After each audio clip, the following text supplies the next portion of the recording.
आज अपन जो पढ़ने वाले हैं, क्या पढ़ने वाले हैं? Particle in A three dimensional box. अब अपन ने कल पढ़ा था कि 1D बॉक्स क्या होता है, आज अपन देखने वाले 3D बॉक्स क्या होता है। 1D बॉक्स में क्या देखा था अपन ने कि आपके पास कोई भी एक डायमेंशनल बॉक्स होता है, या तो वो एक्स अक्ष के अकॉर्डिंग होगा, या वाई अक्ष के अकॉर्डिंग होगा, या जेड अक्ष के अकॉर्डिंग होगा। आज अपन उसी बॉक्स की जगह क्या ले रहे हैं? 3D बॉक्स ले रहे हैं। क्या ले रहे हैं? आज अपन ले रहे हैं 3D बॉक्स। उसमें 3D बॉक्स में क्या होगा आपके पास? उसकी लंबाई, ऊंचाई और चौड़ाई तीनों होगी आपके पास। तो मैं कह सकता हूँ कि ए क्या उसकी लंबाई है, बी उसकी क्या हो जाएगी? हाइट हो जाएगी, और सी उसकी क्या हो जाएगी? चौड़ाई हो जाएगी। इस तरीके से ये 3 डायमेंशन बॉक्स है। अब इस बॉक्स में क्या था, जैसे आपके पास 1D बॉक्स में क्या था, एक पार्टिकल था, तो यहाँ पे भी क्या है आपके पास? कोई एम द्रव्यमान का क्या है आपके पास? पार्टिकल है। क्या है आपके पास? एम द्रव्यमान का पार्टिकल है।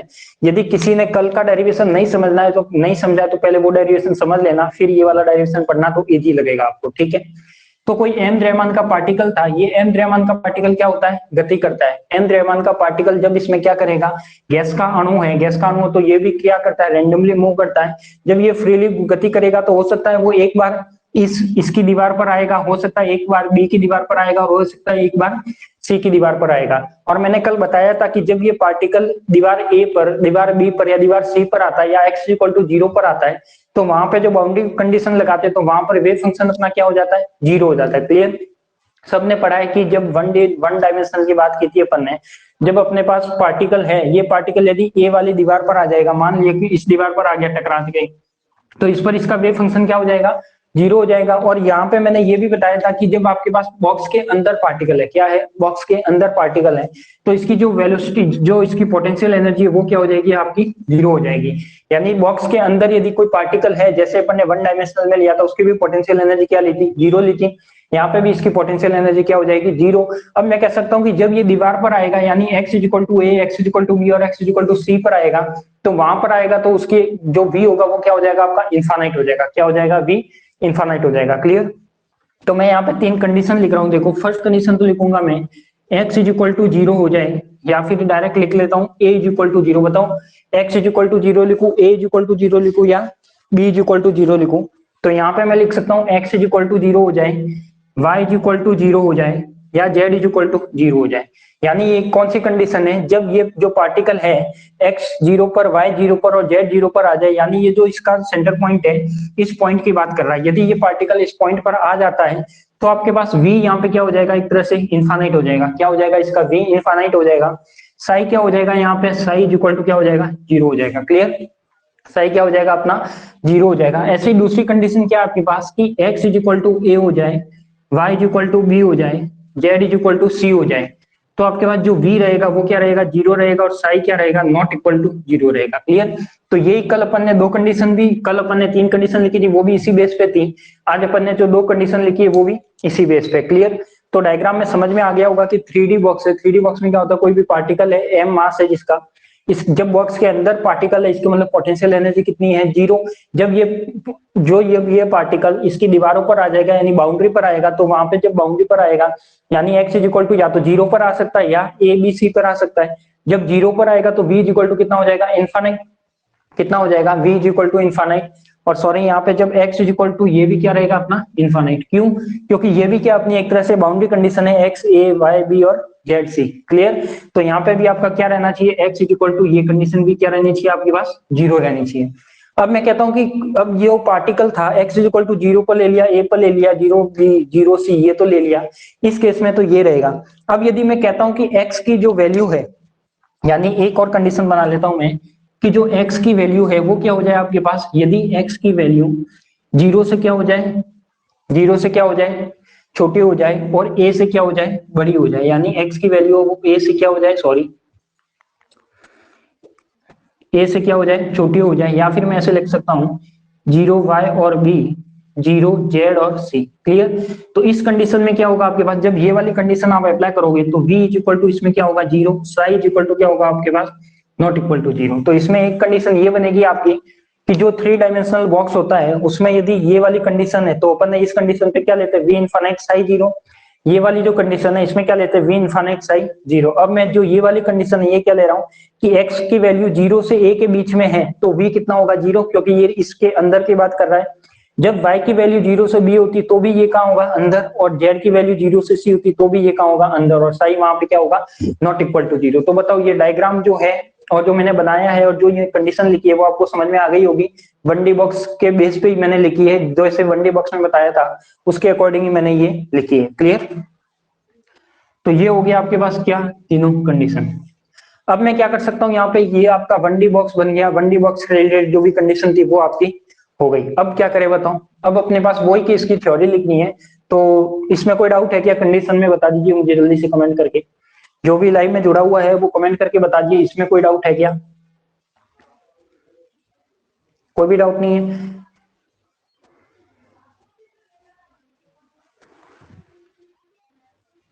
थर्ड रिपीट करूं? बिल्कुल, थर्ड रिपीट में क्या बताया था कि जैसे अपन ने 1D बॉक्स लिया था, जैसे मैंने ये लिया था कोई 1D बॉक्स, क्या लिया था, ये कोई 1D बॉक्स लिया था तो इसकी ऊंचाई इनफाइनाइट थी 0 से a। तो उसके लिए मैंने कंडीशन क्या ली थी कि जब x की वैल्यू 0 से क्या हो जाए बड़ी हो जाए और a से क्या हो जाए छोटी हो जाए, तो वहां पे v इज इक्वल टू कितना होता है इनफाइनाइट, और साई इज इक्वल टू कितना होता है नॉट इक्वल टू 0। यही केस लिया था मैंने कि x की वैल्यू है 0 से बड़ी हो जाए a से छोटी हो जाए, तो वहां पे v इज इक्वल टू कितना होगा 0, क्योंकि ये इस रेंज के अंदर की बात कर रहा है। जब पार्टिकल गतिशील होगा तो उसकी पोटेंशियल एनर्जी क्या हो जाएगी 0। यहाँ पे साई क्या हो जाएगा नॉट इक्वल टू 0। तो सेम यही केस अपन ने यहाँ पे लिया है, बट यहाँ पे क्या है आपके पास x की जगह क्या आ गया आपके पास, x की जगह के लिए a आ गया, y के लिए b भी आ गया, z के लिए c भी आएगा, क्योंकि ये क्या है 3D है। 3D है तो अपन कह सकते हैं कि यदि x की वैल्यू 0 से a के बीच, यानी यहाँ से यहाँ के बीच की बात करता है, यानी इस पार्टिकल के अंदर की बात करना है, तो मैं कह रहा हूँ एक तरह से आप कंसीडर करो कि आपका एक रूम है जहां पर आप बैठे हो। इस रूम में यदि मैं x की वैल्यू 0 से a के रेंज की बात करता हूँ, यानी इस रूम का ये वाला कॉर्नर और दूसरे रूम का ये वाला कॉर्नर, इसके बीच में क्या है आपके पास पार्टिकल है। यदि इसके बीच में पार्टिकल है तो क्या हो जाएगा, इसकी v इक्वल टू 0 हो जाएगा, psi equal to not equal to 0। तो इन तीनों केस के लिए यदि y की बात करूंगा तो रूम की ये वाली लेंथ हो जाएगी जो y एक्स के अकॉर्डिंग होगी। तो यदि 0 से क्या हो जाए आपके पास b के अकॉर्डिंग हो जाए तो भी पार्टिकल कहाँ रहेगा अंदर रहेगा। और c के लिए बात करूंगा मैं यदि इसकी ऊंचाई की, तो ये भी क्या होगा आपके पास इसके अंदर होगा। इसलिए मैं कह सकता हूँ कि यहाँ पे क्या होगा, ये तीनों केस बनेंगे। क्लियर? जैसे अपन ने 1D का केस लिया था वैसे ही अपन ने क्या लिया है 3D का केस लिया। अब देखो आगे इसमें इसमें टॉपिक लगा लो और पहले थ्योरी की 2-4 लाइन लिख लो। लिखिए इसमें,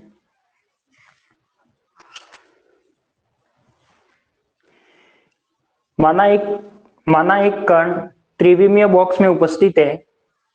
माना एक m द्रव्यमान का कण त्रिविमीय बॉक्स में उपस्थित है।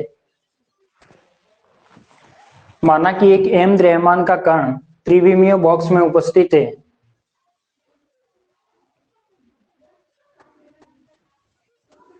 त्रिविमीय बॉक्स में उपस्थित है और यह कण 3D में गतिशील अवस्था में है।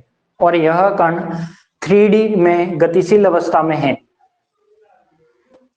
और यह कण 3D में गतिशील अवस्था में है।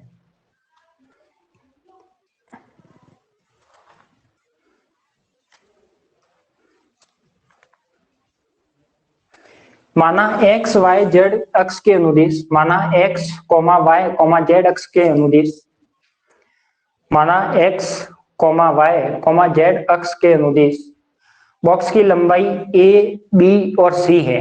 बॉक्स की लंबाई a b c यानी स्मॉल a स्मॉल b और स्मॉल c है।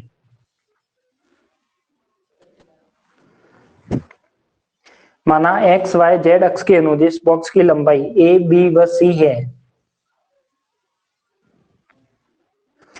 अतः जब कण बॉक्स के अंदर होगा, अतः जब बॉक्स के अंदर कण होगा या कण बॉक्स के अंदर होगा, जब पार्टिकल या कण बॉक्स के अंदर होगा तो वह गतिशील अवस्था में उपस्थित होगा। तो वह गतिशील अवस्था में उपस्थित होगा। तो वह गतिशील अवस्था में उपस्थित होगा। तो वह गतिशील अवस्था में उपस्थित होगा। तो उसकी स्थितिज ऊर्जा का मान शून्य होगा। उस स्थिति में उसकी स्थितिज ऊर्जा का मान शून्य होगा। उस स्थिति में उसकी स्थितिज ऊर्जा का मान शून्य होगा। तथा यदि कण बॉक्स की दीवार पर आ जाए, तथा यदि कण बॉक्स की दीवार पर आ जाए बॉक्स की दीवार मतलब क्या हो गया कि वो पार्टिकल है, यदि बॉक्स की बाउंड्री कंडीशन पर आ जाता था इसका मतलब वो क्या होगा, डेंजरस जोन है उसके लिए। तो डेंजरस जोन में क्या होता है, हमेशा v इक्वल टू क्या रह जाता है आपके पास, इन्फानाइट, और साइज इक्वल टू क्या हो जाता है, 0। यदि कण बॉक्स की दीवार पर आ जाए तो वहां पे स्थितिज ऊर्जा का मान अनंत हो जाता है या मैक्सिमम हो जाता है। स्थितिज ऊर्जा का मान मैक्सिमम या अनंत हो जाता है तथा कण के पाए जाने की प्रायिकता शून्य हो जाती है, या कण के तरंग फलन का मान शून्य हो जाता है, कैसे भी आप लिख सकते हो। ठीक है, तो देखो यहाँ पे आप यदि x इज इक्वल टू 0 पर बात करो, a पर बात करो 0, या b पर बात करो 0, या c पर बात करो, तो आपका क्या होगा, v is equal to infinite, psi equal to क्या होगा, 0। तो कौन सी कंडीशन में ये बॉक्स क्या होगा, बाउंड्री वैल्यू की बात करेगा। यदि इस कंडीशन की बात करते हैं इसका मतलब ये पार्टिकल बॉक्स के अंदर है, बॉक्स के अंदर होगा तो v इज इक्वल टू 0 और साइज नॉट इक्वल टू 0। तो ये वाला डायग्राम बना दो और इसके ये तीनों कंडीशन लिख लो पहले। तरंग फलन की जो स्थिति है वो ये डायग्राम बना दो और ये तीनों कंडीशन लिख लो, उसके बाद अपन इसका डेरिवेशन करते हैं।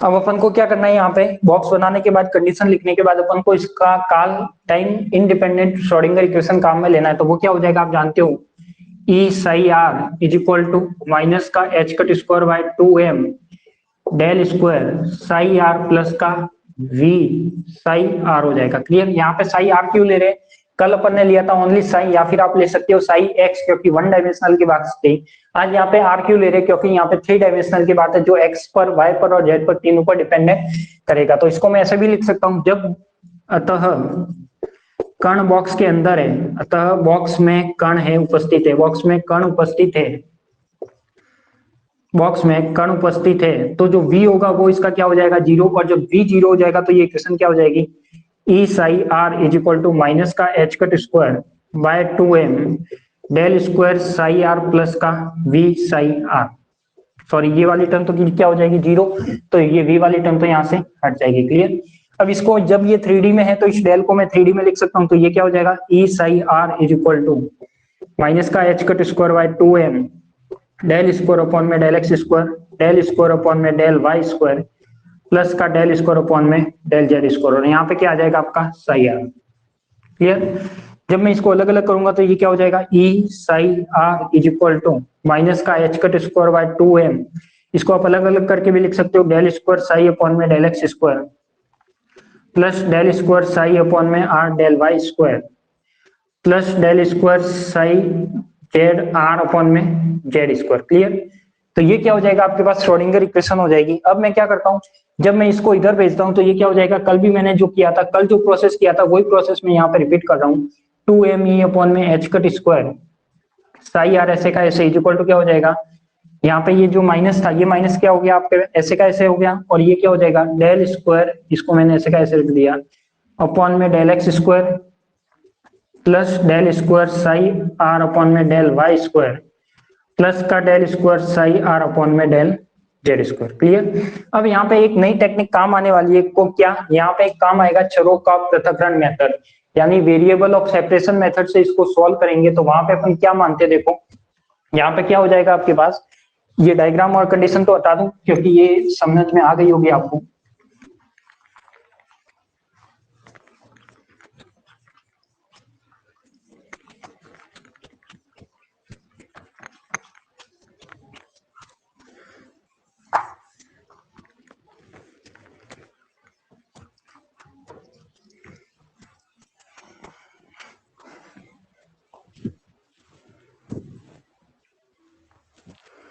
तो देखो ये क्या हो जाएगा आपके पास, ये जो टर्म थी इस टर्म में मैं क्या करूंगा, ये माइनस जो इधर था इसको भी मैं इधर ले सकता हूँ, इसको मैंने समीकरण नंबर दे दिया 1। क्या दे दिया मैंने इसको, समीकरण नंबर 1। अब मैं इसको क्या करूंगा, चरों की पृथक्करण विधि से इसको क्या करूंगा, सॉल्व करूंगा। अब चरों की पृथक्करण विधि क्या कहती है वो देखो, चरों की पृथक्करण विधि, चरों की पृथक्करण विधि, और चरों की पृथक्करण विधि क्या कहती है उसकी अपन बात करते हैं।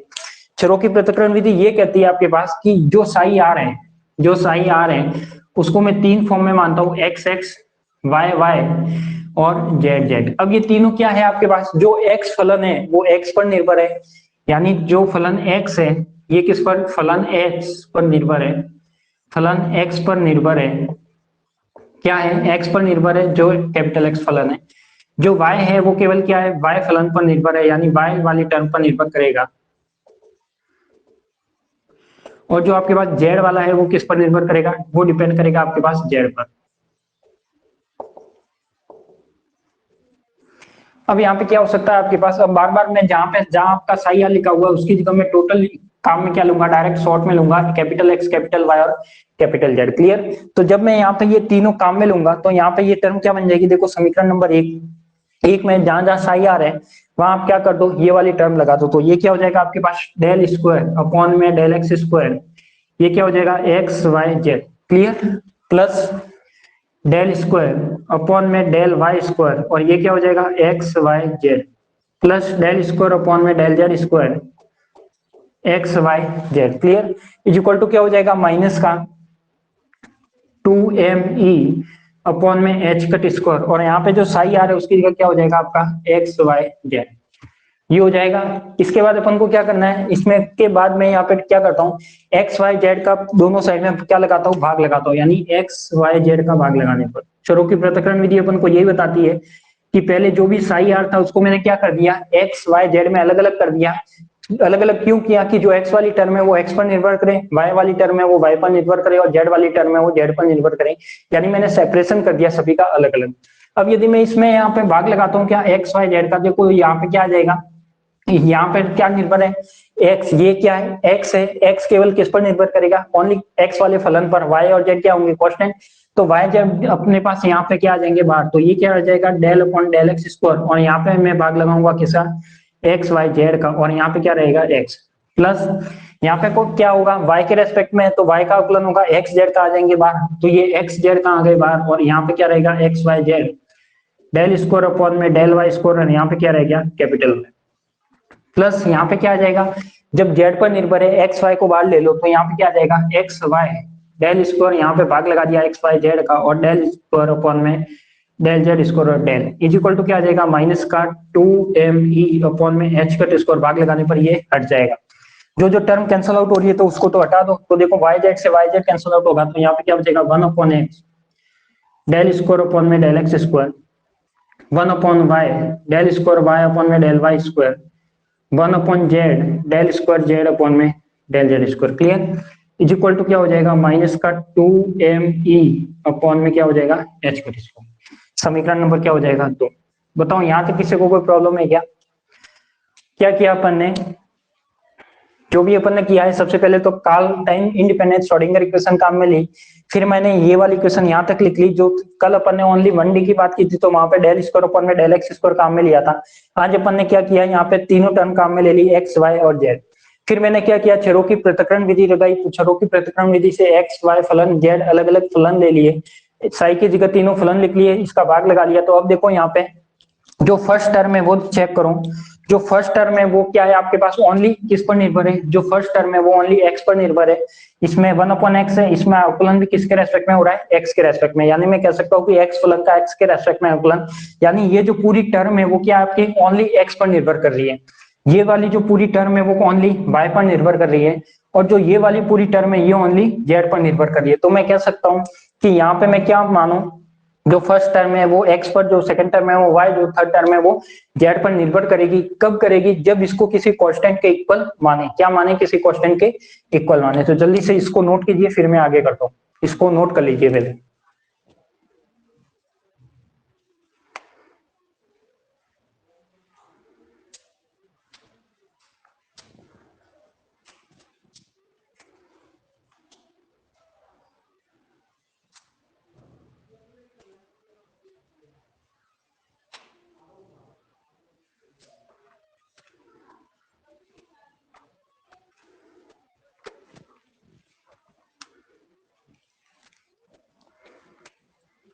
देखो कल वाले में मैंने इसीलिए टाइम दिया था कि जो आगे वाले जितने भी डेरिवेशन है वो उससे कोई ना कोई रिलेट करेंगे तो आपको अच्छे से समझ में आ जाए, इसलिए मैंने कल वाले को बिल्कुल टाइम लेके बहुत ही आराम से उसको एक्सप्लेन किया है, जो आपका 1D बॉक्स था वो।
लिखने के बाद मुझे कमेंट कर देना ताकि मैं यहाँ से हटा के वापस दूसरा लिखूं।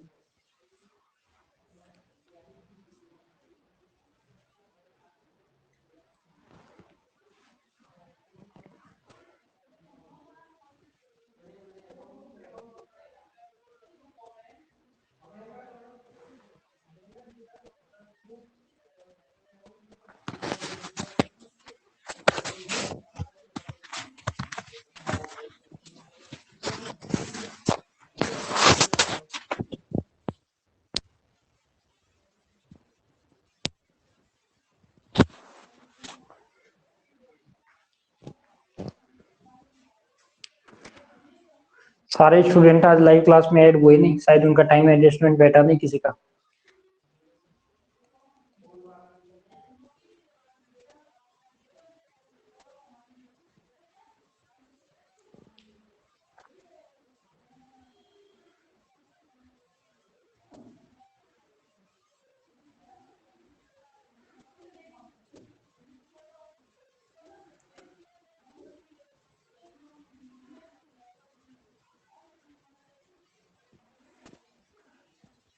लिख दिया हो तो चले आगे।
लिख दिया।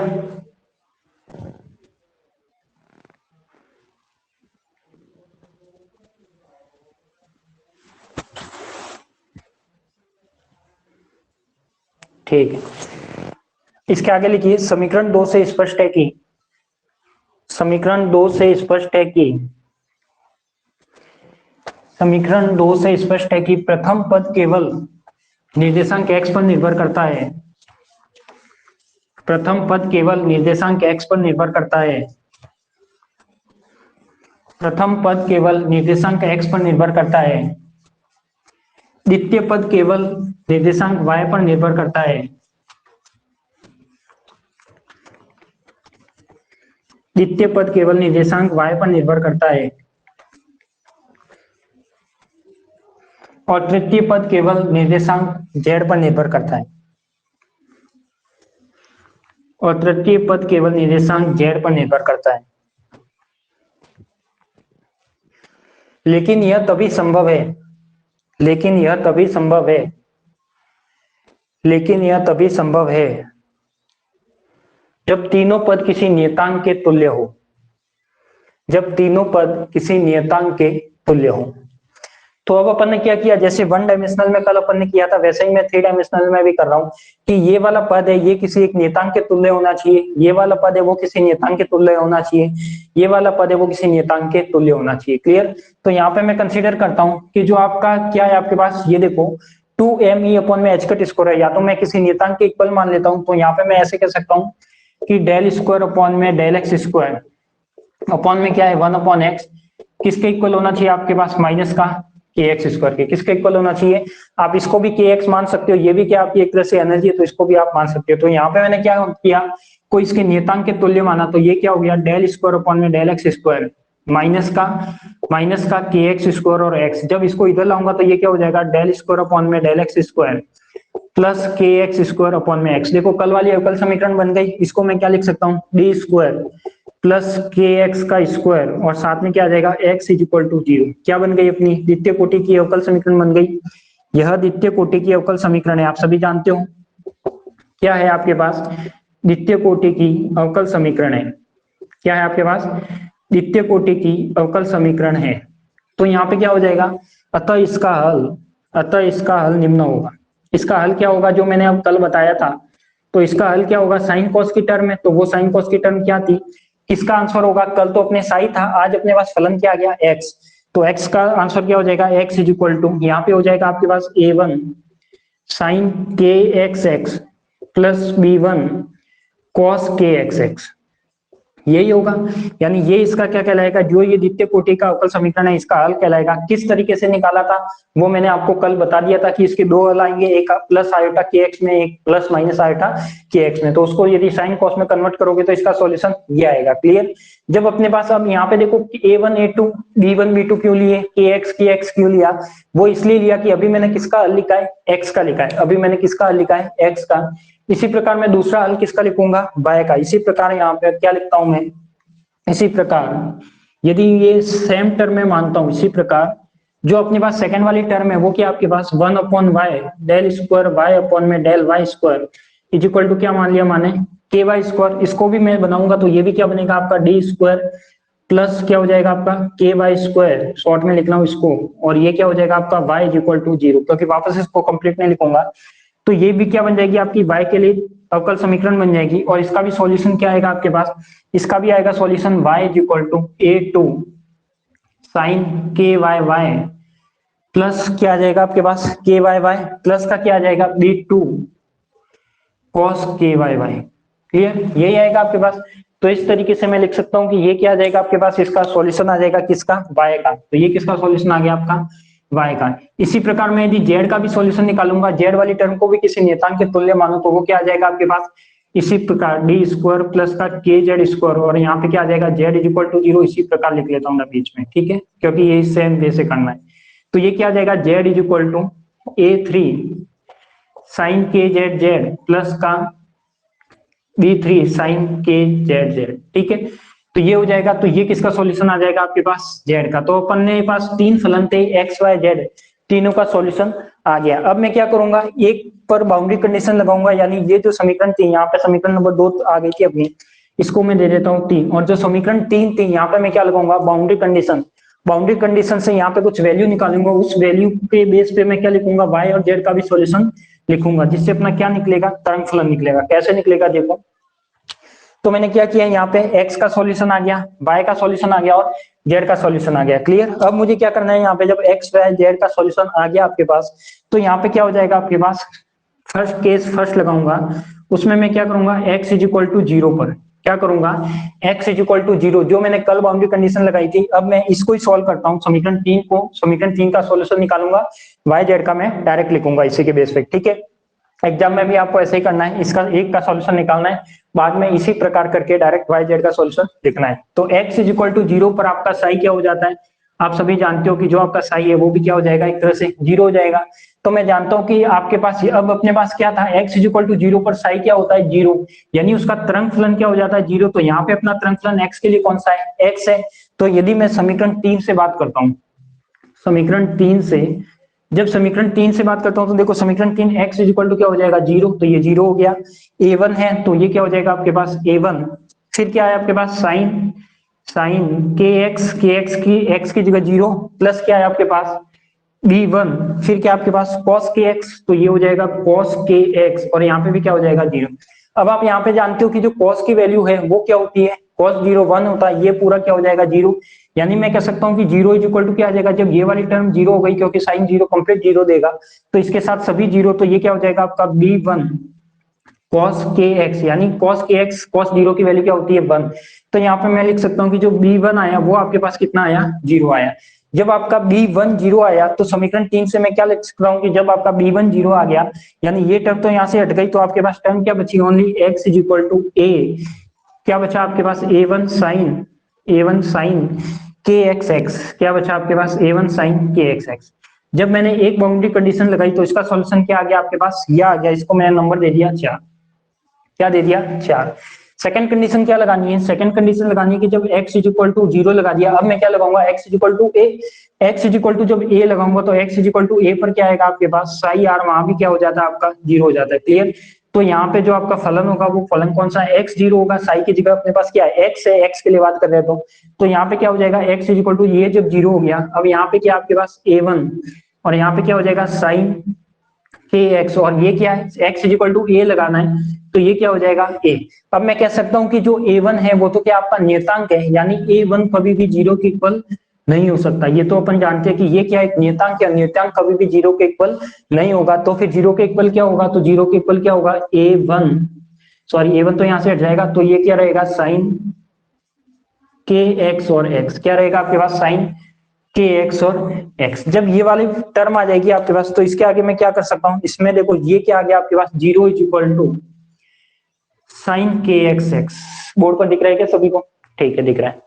ये क्या आ गया, zero is equal to sine k x x. अब यहाँ पे zero is equal to sine k x x है, इसको मैं ऐसे लिख सकता हूँ क्या, sine n pi is equal to sine k x x लिख सकता हूं मैं। अब देखो यहाँ पे n1 n2 और n3 भी आएगा, कैसे, जब आप इसके सॉल्यूशन किसके लिए निकाला है, x के लिए, तो यहाँ पे मैं वैल्यू ले लेता हूँ क्या, n1, क्योंकि x के लिए बात करें तो n1।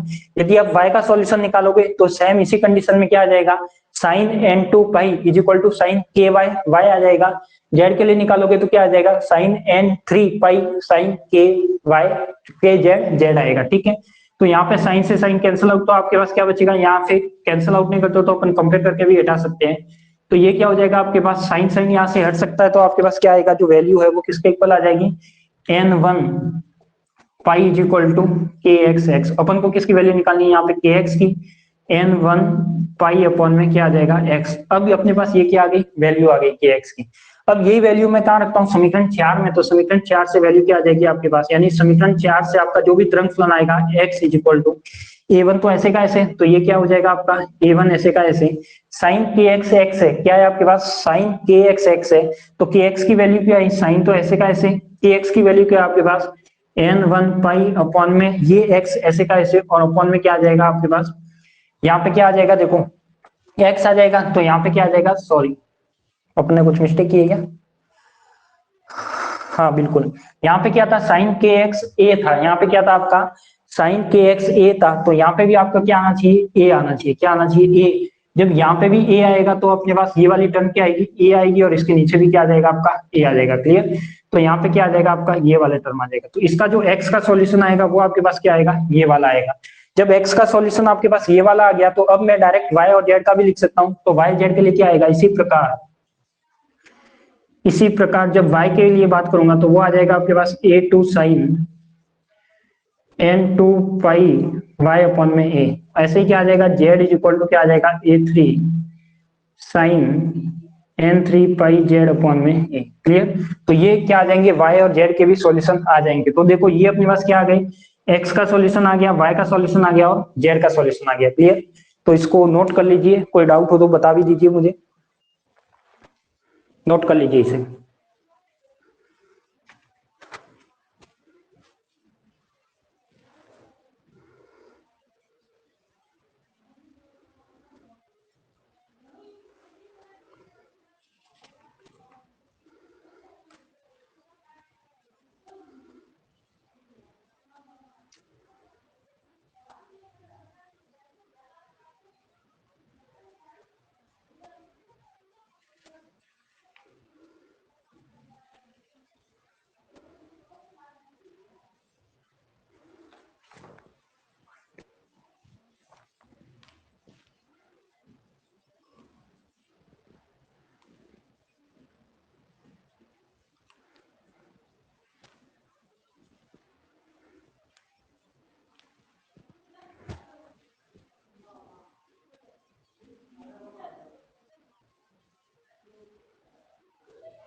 बिल्कुल लास्ट दोनों इक्वेशन में अपन में BC आएगा, क्योंकि यहाँ पे ये वैल्यू चेंज हो जाएगी। यहाँ पे क्या था आपके पास KX A था, यहाँ पे क्या आ जाएगा B आ जाएगा। तो लास्ट में जो नीचे वाली टर्म है उसमें B और C आ जाएगा। ठीक है, थोड़ी सी मिस्टेक थी, क्योंकि ये वाली टर्म में तो क्या था X था और यहाँ पे YZ ले लिया, तो यहाँ पे भी नीचे भी क्या होगा ABC होगा।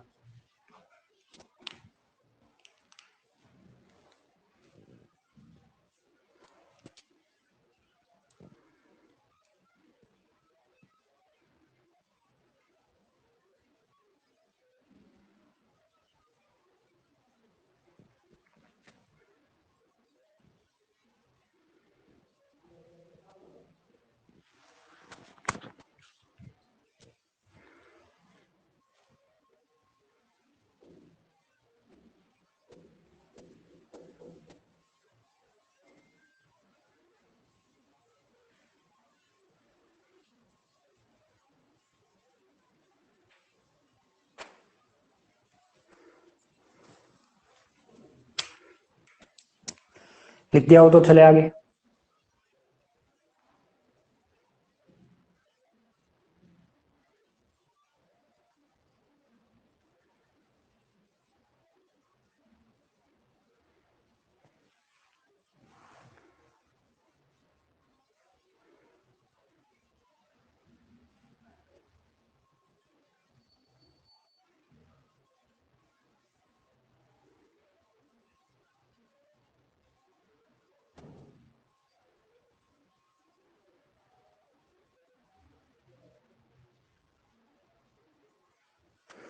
लिख दिया क्या बताओ?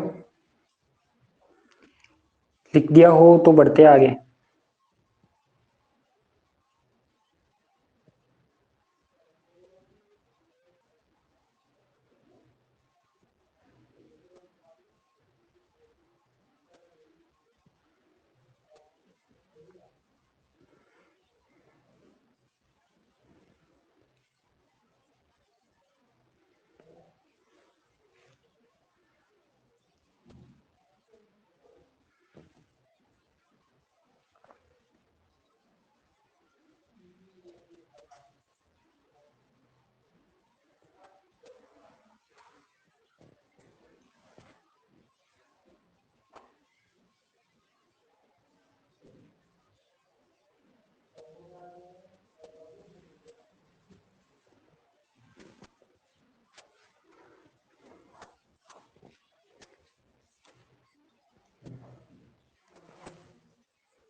लिख दिया हो तो कमेंट करके बताए वापस। और ये भी बताए कि इसके आगे मैं क्या करूंगा। अपने पास तीनों फलन आ गए, एक्स आ गया, वाई आ गया और जेड आ गया, यानी तीनों फलन आ गए। इसके आगे वाली स्टेप में कौन सी लूंगा, जल्दी से मुझे कमेंट करके बताए कि एक्स फलन निकाल लिया, वाई फलन निकाल लिया और जेड फलन निकाल लिया। अब इसके आगे वाली स्टेप में मैं क्या करूंगा वो भी बताए, और लिख दिया या नहीं लिखा वो भी कमेंट करके बताए।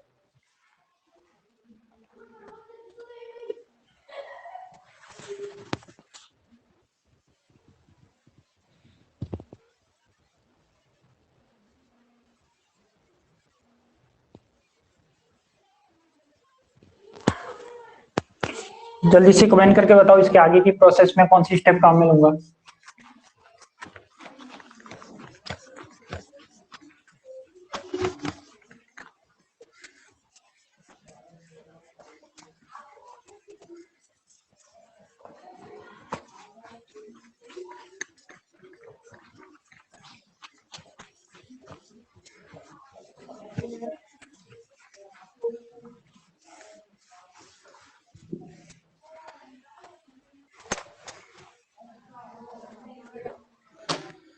नॉर्मलाइजेशन, बिल्कुल आंसर आया नॉर्मलाइजेशन। तो यहाँ पे अपन ने क्या करना है, प्रसामान्यीकृत गुणधर्म लगाना है। क्यों? क्योंकि जो भी अपन ने तरंग फलन लिए वो प्रसामान्यीकृत नहीं है। क्या नहीं है? प्रसामान्यीकृत नहीं है। तो प्रसामान्यीकृत गुणधर्म क्या कहता है, तो पहले मैं एक्स का सॉल्यूशन निकालूंगा, फिर वाई जेड का क्या लिखूंगा, इसी प्रकार करके डायरेक्ट लिखूंगा। तो देखो एक्स इज इक्वल टू, वैसे अपन ने कल निकाला था वही सॉल्यूशन आएगा। एक्स आपके पास क्या है, क्या है आपके पास A1 sine KX x upon में sine n1 pi x upon में क्या आ जाएगा, ए आ जाएगा। क्लियर। ये आपके पास तरंग फलन है और प्रसामान्यीकृत गुणधर्म क्या कहता है, psi star psi d tau is equal to क्या हो जाएगा 1।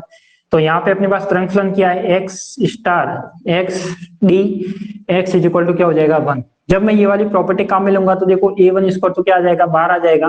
क्या आ जाएगा, ए वन स्क्वायर जीरो से लिमिट क्या लगेगी ए, क्योंकि अपन किसके लिए बात कर रहे हैं, एक्स वाले के लिए। एक्स वाले के लिए लिमिट क्या आएगी, जीरो से ए। यदि सेकंड वाले के लिए मैं बात करता तो लिमिट क्या आती, जीरो से बी। थर्ड के लिए बात करता तो लिमिट क्या आती, जीरो से सी। एक्स के लिए क्या आ जाएगी, जीरो से ए। ये क्या हो जाएगा आपके पास, sine square n1 pi x upon में ए और d x is equal to 1। इसको जब आप सॉल्व करोगे तो a1 स्क्वायर, ये क्या हो जाएगा, इसको मैं सॉल्व करूंगा तो 1 माइनस कॉस 2n1 पाई एक्स अपॉन में ए, और यहाँ पे क्या हो जाएगा, इसका इंटीग्रेशन होगा कंप्लीट का, और ये क्या आ जाएगा इज इक्वल टू 1। अब इसके आगे क्या आएगा, जब इसमें मैं सॉल्यूशन करूंगा तो ये a1 स्क्वायर, यहाँ पे जब इसका इंटीग्रेशन होगा तो ये क्या हो जाएगा आपके पास x, और इसकी लिमिट क्या लग जाएगी जीरो से a, माइनस कॉस का क्या हो जाएगा साइन 2n1 पाई एक्स अपॉन में a, और अपॉन में क्या आ जाएगा 2n1 पाई अपॉन में a, और इस पे लिमिट क्या लगाऊंगा zero to a is equal to 1। तो देखो जब साइन है, साइन में जब लिमिट लगाओगे साइन जीरो लगाओगे तो भी कंप्लीट टर्म जीरो हो जाएगी, या इसको मैं ऐसे भी लिख सकता हूँ, क्या लिखूंगा a1 स्क्वायर, a1 स्क्वायर फिर क्या आ जाएगा आपके पास, ये x ए आ जाएगा माइनस, या फिर इसमें लिख सकते हो a अपॉन में 2n1 पाई, और यहाँ पे क्या हो जाएगा साइन, क्या हो जाएगा 2n1 पाई x, 2n1 पाई x अपॉन में a, और यहाँ पे क्या हो जाएगी लिमिट लगेगी क्या जीरो से a।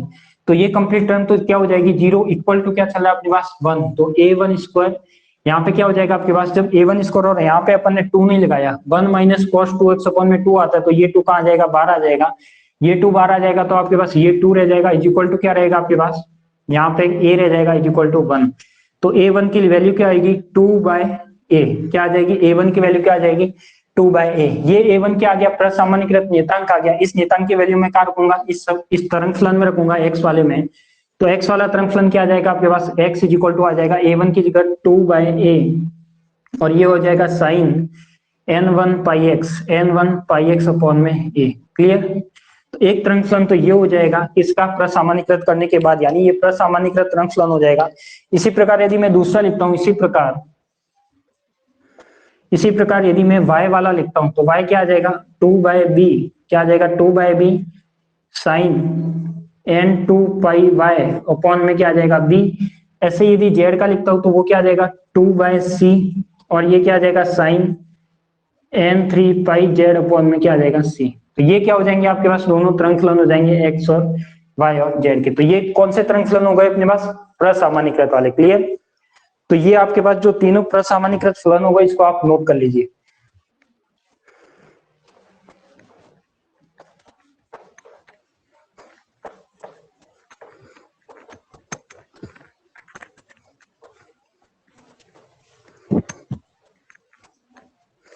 तो अपने पास क्या निकल गई, तीनों तरंग फलन निकल गए, एक्स का, वाई का और जेड का। क्योंकि अपन ने किसकी बात की थी, 3D की। तो 3D के लिए अपन ने एक्स के लिए सॉल्यूशन किया, वाई जेड का क्या लिख दिया, इसका डायरेक्ट लिख दिया कि यहाँ पे ए की जगह बी हो जाएगा, बी की जगह सी हो जाएगा, और जो यहाँ पे ए बी सी था वो हो जाएगा n1 n2 n3 है ही, पाई एक्स पाई वाई पाई जेड आया ही है। नोट करिए इसे।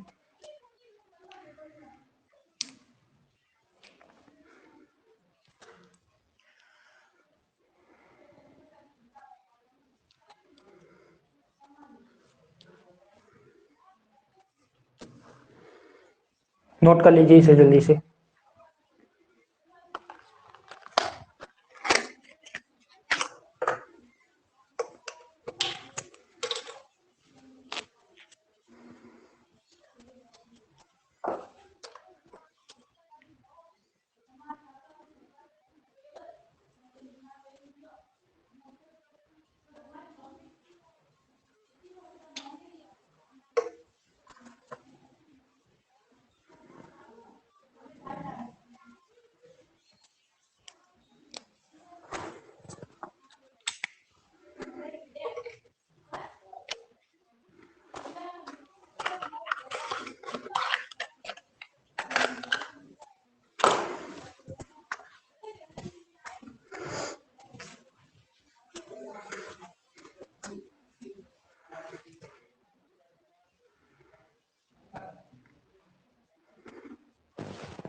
लिख दिया?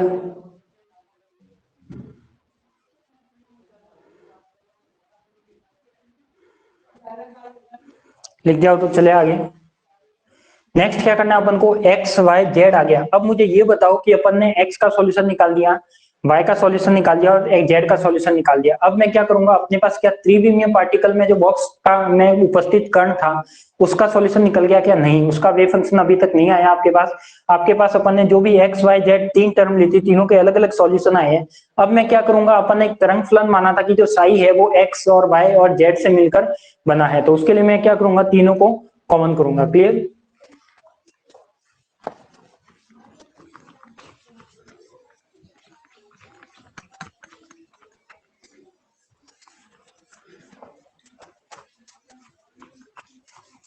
तो देखो अपन ने क्या माना था, पहले अपन ने ये कंसीडर किया था कि जो साई आर था, क्या था आपके पास, साई आर था वो एक्स एक्स वाई वाई और जेड जेड पर निर्भर करता था। यानी तीनों अलग अलग फलन माने थे, एक्स का वाई का और जेड का। क्या मैं तीनों के सॉल्यूशन आ गए तो तीनों के इसके एक साथ लिख सकता हूँ, psi r is equal to क्या आ जाएगा, 2/√a sine n one pi x upon में क्या हो जाएगा ए। ऐसे ही फिर क्या आ जाएगा, वाई का सॉल्यूशन आएगा 2/b sine n two pi y upon में क्या आ जाएगा बी। ऐसे क्या आ जाएगा 2/c under sine n three pi z upon में सी। क्लियर? जब इसमें ये तीनों कंप्लीट सॉल्यूशन करूंगा इसका, तो देखो टू टू और टू कितना हो जाएगा 8, यानी ये तो हो जाएगा आपके पास 8, जो अंडर रूट में है वो क्या हो जाएगा मल्टीप्लाई ए बी सी, तो ये हो जाएगा ए बी सी। ये क्या आ जाएगा sine n one pi x upon में क्या हो जाएगा A sine n two pi y upon में क्या हो जाएगा बी, और ये क्या हो जाएगा sine n three pi z upon में क्या हो जाएगा सी। तो ये आपका क्या हो जाएगा, जो 3D पार्टिकल में उपस्थित कण है उसका क्या हो जाएगा, तरंग फलन हो जाएगा। कौन सा तरंग फलन, प्रसामान्यीकृत तरंग फलन। तो अपन कह सकते हैं कि जो भी अपना 3D बॉक्स था, 3D बॉक्स में जो भी अपना वेव फंक्शन आएगा वो क्या आएगा, ये आएगा। तो ये वेव फंक्शन आप लिख सकते हो इसमें। क्या कर लिया मैंने, वेव फंक्शन लिख दिया, psi r is equal to अपना ये क्या आपके पास त्रिविमीय बॉक्स में, त्रिविमीय बॉक्स में उपस्थित कण का, उपस्थित का तरंग फलन है, उपस्थित कण का प्रसामान्यीकृत तरंग फलन है।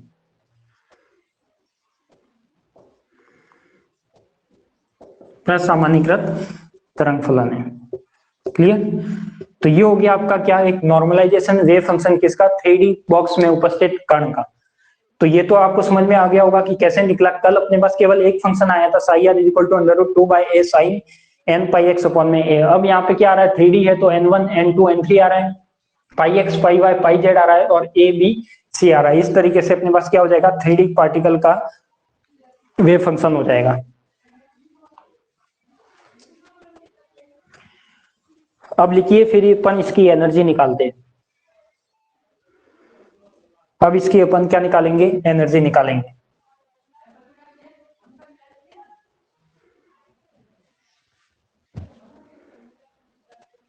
इसको लिख दीजिए, फिर अपन इसकी एनर्जी निकालते हैं। एनर्जी में भी क्या निकालना है, जैसे अपन ने कल एनर्जी निकाली थी वैसे इसकी भी एनर्जी निकालेंगे।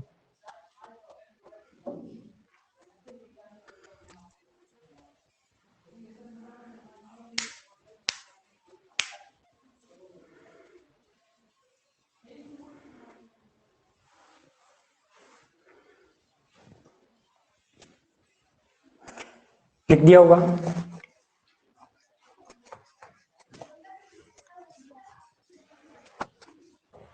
लिख दिया तो हटा दो।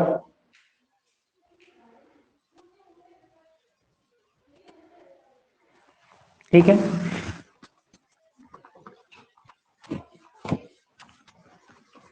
अब अपन को निकालना है क्या, ऊर्जा का आइगन मान। अब क्या निकालना है अपन को, ऊर्जा का आइगन मान निकालना है। किसका, त्रिविमीय पार्टिकल में उपस्थित कण का ऊर्जा का आइगन मान,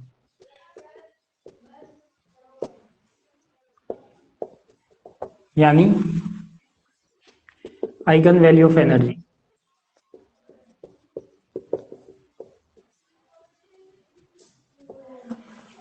इसमें क्या होगा, आइगन वैल्यू की एनर्जी में देखो अपन ने पास एक इक्वेशन आई थी 1/x डेल स्क्वायर अपॉन में डेल एक्स स्क्वायर। समीकरण नंबर 2 थी शायद 1/y square, sorry 1/y del square upon में डेल y अपॉन में डेल y स्क्वायर 1 में z del square z upon में डेल जेड स्क्वायर, ये कैपिटल जेड था, ठीक है। माइनस का 2me अपॉन में h कट स्क्वायर था, ठीक है। और यहाँ पे x भाग लगाने पर क्या हो गया था, साई हट गया था। अब ये वाली अपन ने पास इक्वेशन आई थी। अब मैंने क्या किया, इन तीनों को किसी न किसी कांस्टेंट के इक्वल माना है। तो इसको मैंने किसके कांस्टेंट के इक्वल माना, के एक्स स्क्वायर के। इसको मैंने किसके इक्वल माना, के वाई स्क्वायर के। प्लस इसको मैंने किसके इक्वल माना, के जेड के। क्लियर। यानी एक तरह से मैंने क्या माना था, इसमें माइनस माइनस कांस्टेंट वाले थे। यानी जो ये वाली टर्म थी आपके पास 1/del² x अपॉन में डेल एक्स स्क्वायर, इसको किसके इक्वल माना था, के एक्स स्क्वायर के। जब वो इधर आके क्या हुआ था, प्लस और प्लस हुआ था, इसलिए उसका सॉल्यूशन आया था। ऐसे यहाँ पे क्या मानूंगा मैं, capital y del y square, तो ये क्या हो जाएगा, माइनस का k y square minus 1/z del square z, ये क्या हो जाएगा, माइनस का के जेड स्क्वायर। ये सॉल्यूशन माने थे। तो ये तीनों कैसे आ जाएंगे आपके पास, माइनस में आ जाएंगे। क्या आ जाएंगे, तीनों माइनस में आ जाएंगे। ये अपने पास कोई टर्म थी, तो इसको मैं मान लेता हूँ क्या, 2me अपॉन में h कट स्क्वायर। 1D में भी माना था अपने किसके इक्वल, के स्क्वायर के इक्वल। तो यहाँ पे मान सकता हूँ मैं के स्क्वायर के इक्वल। तो ये क्या हो जाएगा, k x square plus k y square plus का k z square is equal to k square. ये वाली टर्म बनेगी आपके पास, क्योंकि ये माइनस माइनस क्या हो जाएगा, एक तरह से कॉमन आके कैंसिल आउट हो जाएगा। क्लियर। जब ये कैंसिल आउट हो जाएगा, अब अपने पास के एक्स और के वाई के जेड की भी टर्म अपन ने सेकंड वाली बाउंड्री प्रॉब्लम से निकाल रखी है, बाउंड्री कंडीशन से। वो क्या आई थी आपके पास, यदि मैं के एक्स की बात करता हूँ तो वो क्या आया था, एन पाई अपॉन में ए। के वाई की बात करता हूँ तो वो क्या आया था, n2 पाई अपॉन में बी। और जो के जेड की बात करता हूँ वो क्या आया था आपके पास, n3 पाई अपॉन में सी। बताओ, यही आया था आपके पास। तो ये क्या हो जाएगा आपके पास, n1 पाई अपॉन में ए का स्क्वायर हो जाएगा। के वाई की जगह क्या हो जाएगा, n2 पाई अपॉन में बी का स्क्वायर हो जाएगा, प्लस n3 पाई अपॉन में जेड, सॉरी जेड की जगह सी का क्या हो जाएगा, स्क्वायर हो जाएगा, इज इक्वल टू यहाँ पे क्या रहेगा आपके पास, यहाँ पे क्या रहेगा आपके पास, जल्दी से बताओ कि आपके पास जो के था, के की जगह मैं क्या रखूं, जल्दी से मुझे कमेंट करके बताओ कि के की जगह क्या रखूं मैं, क्या रखूं, ओनली के स्क्वायर। तो ये हो जाएगा आपका के स्क्वायर। तो इसको मैं ऐसे भी लिख सकता हूँ, अलग अलग करके लिखूं तो n1 square pi square upon में a square, n2 square pi square upon में बी स्क्वायर, प्लस का n3 square pi square upon में c square is equal to क्या हो जाएगा आपके पास, के स्क्वायर। अब अपन क्या करें, अब अपन इसका सॉल्यूशन कैसे निकाले बताओ जल्दी से। अब इसका सॉल्यूशन कैसे निकाले,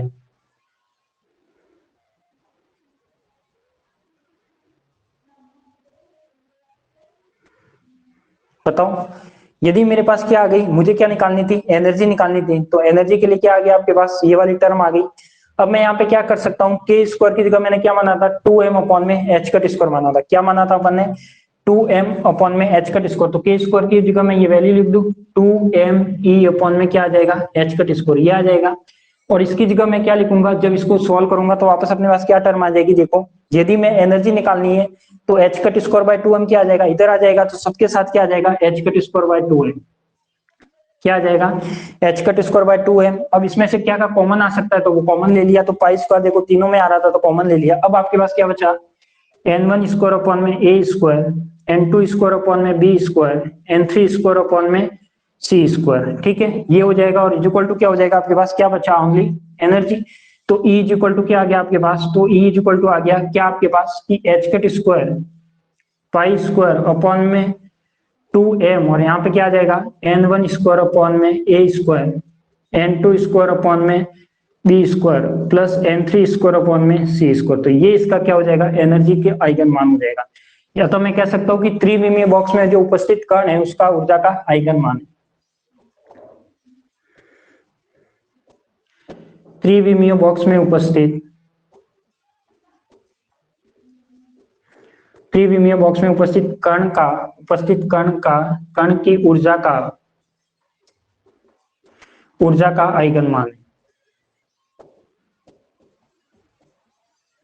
ठीक है, तो ये अपना क्या निकल गई, एक तरह से एनर्जी निकल गई। तो वहां पे कल क्या निकली थी, n square pi square h cut square upon में 2m a स्क्वायर। तो यहाँ पे देखो जो कॉमन था वो तो कॉमन ले लिया, वहां पे क्या था एन स्क्वायर था ओनली, यहाँ पे 3D है तो 3D के लिए क्या आ गया n1 square n2 square n3 square. जब अपॉन में वहां पे ओनली a था, यहाँ पे क्या आ जाएगा a b और c, तो यहाँ पे क्या आ जाएगा a b और c, बाकी सब कॉमन रहेगा। ठीक है, तो ये आपका क्या हो गया, एक तरह से 3D बॉक्स की एनर्जी की वैल्यू हो गई, ऊर्जा का आइगन मान हो गया।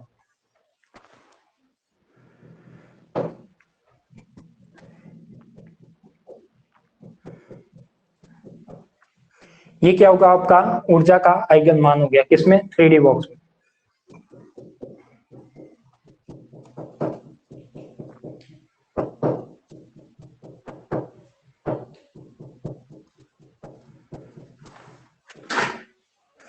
नोट कर लीजिए इसे। तो यहाँ पे अपने पास ये वाला डेरिवेशन कंप्लीट हो जाता है।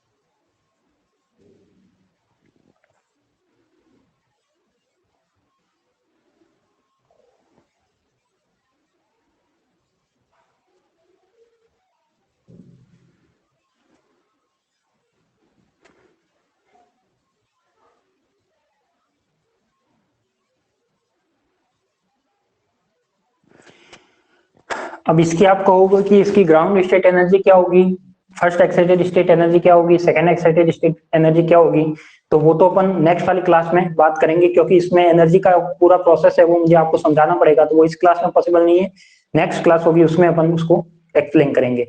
इसके बाद में एक यहाँ पे स्पेशल केस लगाऊंगा कि यदि आपके पास त्रिविमीय बॉक्स में क्या था, आपके पास कोई कण उपस्थित था, इसी त्रिविमीय बॉक्स की जगह मैं कहता हूं कि आपके पास क्या आ जाए, यदि त्रिविमीय बॉक्स में क्या हो, आपके पास कोई घन हो, क्या हो, क्यूब हो, तो क्यूब के लिए आपका वेव फंक्शन क्या होगा, उसकी एनर्जी क्या होगी, वो मुझे लिख के बतानी है, क्या होगी, कर लिया क्या नोट।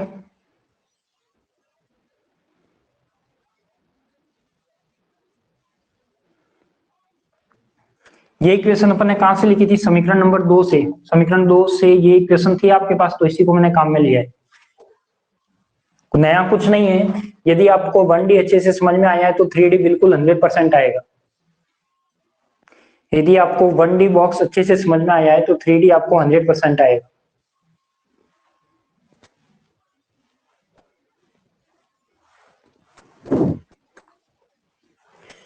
लिख दिया हो तो बढ़िया, आगे। ठीक है, तो आपके पास क्या आ गई, एक तरह से एनर्जी आ गई। अब मैं क्या करता हूँ, इस त्रिविमीय बॉक्स की जगह क्या लेता हूँ, क्यूब लेता हूँ, 3D में लेता हूँ, बट क्या लूंगा, क्यूब लूंगा।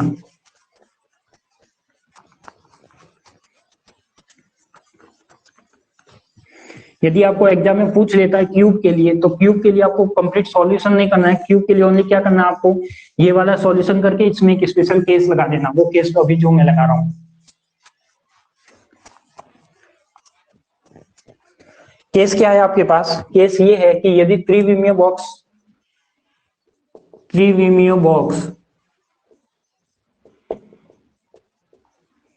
घन हो, यदि त्रिविमीय बॉक्स घन हो, यानी कोई क्यूब की बात करते हैं, किसकी बात करते हैं, क्यूब की, कि कोई भी क्यूब होता है या कोई भी घन होता है वो कैसा होता है आपके पास, एक तरह से 3D होता है।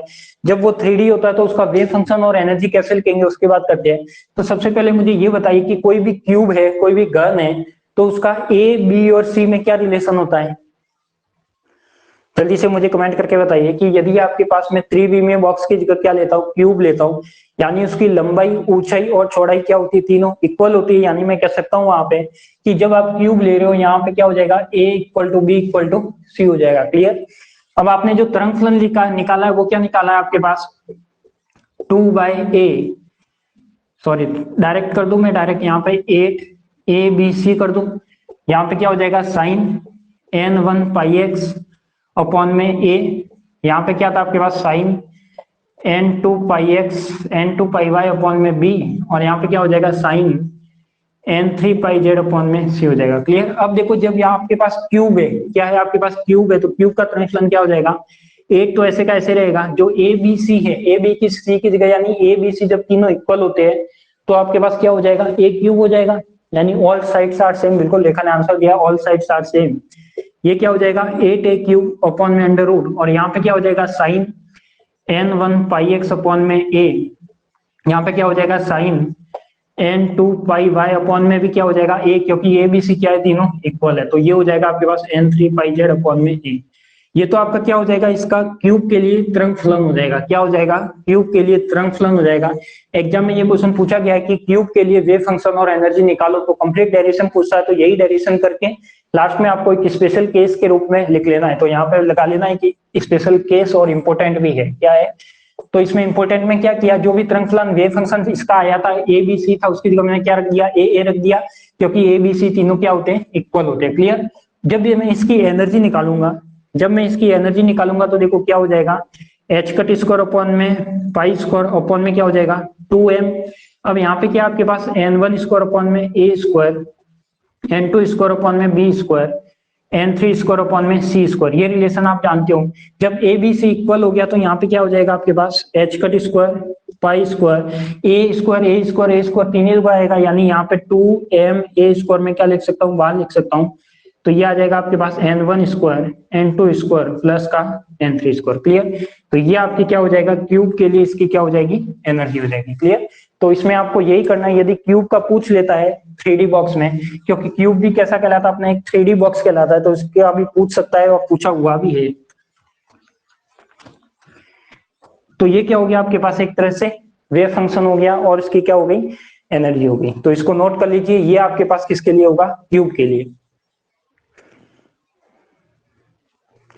तो आज के लिए तो इतना ही, फिर अपन अपनी जो आगे की क्लास है वो कल, और आज मैंने क्लास लेने का रीजन यही था कि जो आगे की क्लास है वो नहीं हो पाएगी 2 दिन, तो आगे की क्लास कल और परसों आपका ऑफ रहेगा। हो सकता है परसों पॉसिबल, हो सकता है लग जाए। अगर पॉसिबल हुआ लगाना तो मैं आपको मैसेज के द्वारा बता दूंगा, यदि नहीं होता है तो अपनी क्लास नेक्स्ट डे होगी फिर।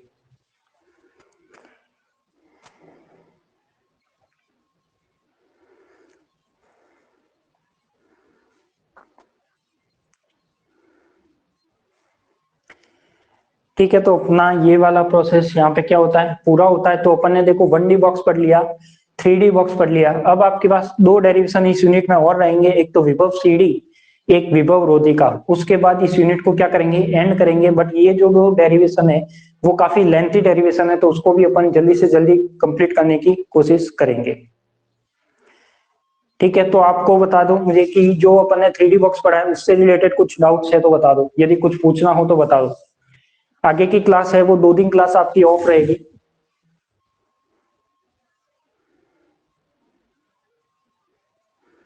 आज मैंने क्लास इसीलिए ली है कि आगे की 2 दिन क्लास ऑफ रहेगी, इसलिए आज की क्लास लेना जरूरी था। जो भी लाइव क्लास में ज्वाइन नहीं हुए हैं उनको बोल देना कि अपनी जो एप्लीकेशन है उसमें रिकॉर्डेड क्लास अवेलेबल है, तो उस रिकॉर्डेड क्लास में आप ये वाली क्लास देख सकते हो।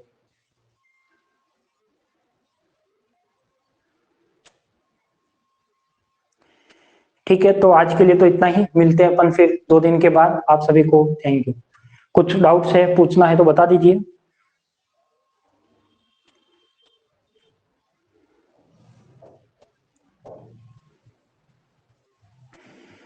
ठीक है। तो 1D बॉक्स और 3D बॉक्स अच्छे से समझ में आ गए होंगे। कुछ इसकी असाइनमेंट या कुछ न्यूमेरिकल क्वेश्चन की सीट भी मैं इसकी करवाऊंगा टॉपिक से रिलेटेड, तो उसके लिए भी आपको प्रिपेयर रहना है कि कैसे उसको सॉल्व करेंगे। ठीक है। आप सभी का धन्यवाद।